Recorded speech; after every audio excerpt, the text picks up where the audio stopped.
খোঁজ না নিলে কারোরই খোঁজ নেওয়ার প্রয়োজন হয় না, অথচ খোঁজ নিলে বলে এতদিন পরে মনে পড়লো। অদ্ভুত তাই না? আসসালামু আলাইকুম everyone, this is Farzana Ayesha. Welcome back to my another vlog video. আশা করছি যে যেখান থেকে আমার ভিডিওটি দেখছেন সবাই ভালো আছেন। আমিও আপনাদের দোয়ায় আল্লাহর রহমতে ভালো আছি। আমি তো রান্না করতে খুবই পছন্দ করি, আর যারা নিয়মিত আমার ভিডিও দেখেন তারা অবশ্যই জানেন যে আমার ভিডিওতে আমি স্পেশালি কিছু তৈরি না করলেও বাসায় যেটা করি সেটাই দেখানোর চেষ্টা করি। আমার ভালোই লাগে। স্পেশাল বলতে হচ্ছে মানুষ তো হচ্ছে অনেকেই রান্নার টিউটোরিয়াল ছাড়ে, আর রান্নার টিউটোরিয়ালের জন্য নতুন নতুন আইটেমগুলো সামনে আনে ভিডিও করে। তো আমি তো আর ওভাবে করি না, এজন্য হচ্ছে বাসায় যেটাই করি আমি সেটা দেখানোর চেষ্টা করি। কিন্তু আগের তুলনায় রান্নায় অনেক পরিপক্ক হয়ে গিয়েছি, কারণ হচ্ছে আগে তো ভালো বিরিয়ানি করতে পারতাম না, কিন্তু এখন মাশাআল্লাহ ভালোই পারি, অনেক এগিয়ে গেছি বললেই চলে।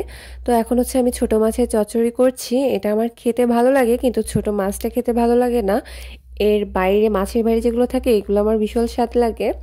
তো এখন হচ্ছে পটল ভাজা করছি। দেখতে খুব সুন্দর লাগছে তাই না? খেতেও কিন্তু ভালো হবে। তো রাস্তা দিয়ে হচ্ছে আচারগুলো যাচ্ছিল।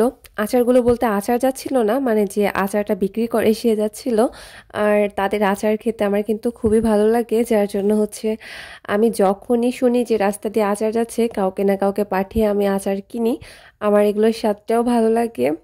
তো এই ছাগলের বাচ্চা দুটো অনেক কিউট তাই না? খুবই সুন্দর লাগছে মাশাআল্লাহ। সদ্য জন্ম নেওয়া ছাগলের বাচ্চা বা ছানা যেটাই বলি, তো আমি হচ্ছে এটা কখনোই দেখিনি, মানে ছাগলের বাচ্চাটা হচ্ছে যখন জন্ম নেয় তখন দেখিনি, এই প্রথমবারই হচ্ছে দেখেছিলাম। এত ভালো লাগছিল আর এত সুন্দর লাগছিল দুটো বাচ্চাকেই। তো বিকালবেলা হচ্ছে একটু নড়াইলে ঘুরতে গিয়েছিলাম।